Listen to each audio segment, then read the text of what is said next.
Since the August 2014 failure of the tailings pond at Mount Polley mine, the provincial government continues to oversee all environmental remediation work by the company. While long-term monitoring and remediation of the area will be measured in years, more immediate work has been broken into two phases. The first phase started soon after the breach and has just completed. This focused on stabilizing Hazeltine Creek so it would be safe over the winter months and through the higher water flows from spring freshet. Inspectors ensured the breached area of the tailings pond was successfully repaired and reinforced. Regular and thorough sampling took place in Quesnel River, Quesnel Lake, Hazeltine Creek, and Polley Lake. These tests looked at water quality both for drinking and for aquatic life. Testing also included fish tissue sampling as well as sediment sampling. Soon after the breach, a plume of sediment appeared in Quesnel Lake. This caused increased turbidity over the winter months. Since late January 2015, however, turbidity levels have returned to pretty much the same conditions as before the breach occurred. It's nice to see, the tests have been coming back, that the water is safe to drink, the fish are safe to eat, and we're happy with those results, but of course we'll keep monitoring in the future. The province has worked closely with the Williams Lake Indian Band, the Soda Creek Indian Band, and the local communities. All were actively involved in assessing the environmental impacts from the breach, as well as all monitoring and subsequent remediation work. The next phase of the remediation and restoration will run through summer of 2016 and beyond.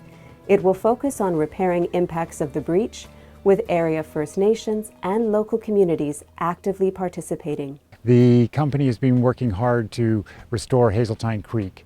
They've put down large amounts of woody debris to recreate organic material along the shores of what was the old creek channel.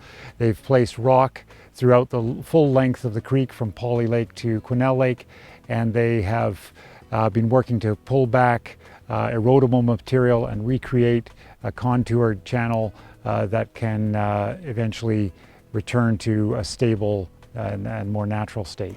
We will continue to look at impacts on hydrology, water quality, soil, sediment quality, plants and animals on land, and insects and fish in water, and archaeological values.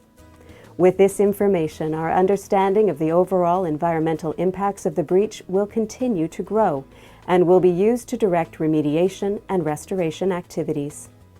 We will also ensure that those responsible are held accountable. Independent investigations by the Conservation Officer Service and the Chief Inspector of Mines are underway. In the short term, the company recently applied to start up limited operations, with tailings and effluent being temporarily placed into the nearby Springer Pit. Its application was approved after a detailed review by geotechnical engineers, geoscientists, and hydrologists, as well as a public engagement. However, before operations can return to normal, the company will have to develop a long-term plan for safely discharging treated effluent from the mine site. The province would like to see the mine back in operation and a safety and environmentally conscious program that takes all the workers back to work and helps support the communities. We'll ensure an effective long-term plan for environmental monitoring, remediation, and restoration is implemented. And while we hope to never see another breach like this again, we will ensure lessons learned from this event are applied to future preparedness, response, and recovery actions.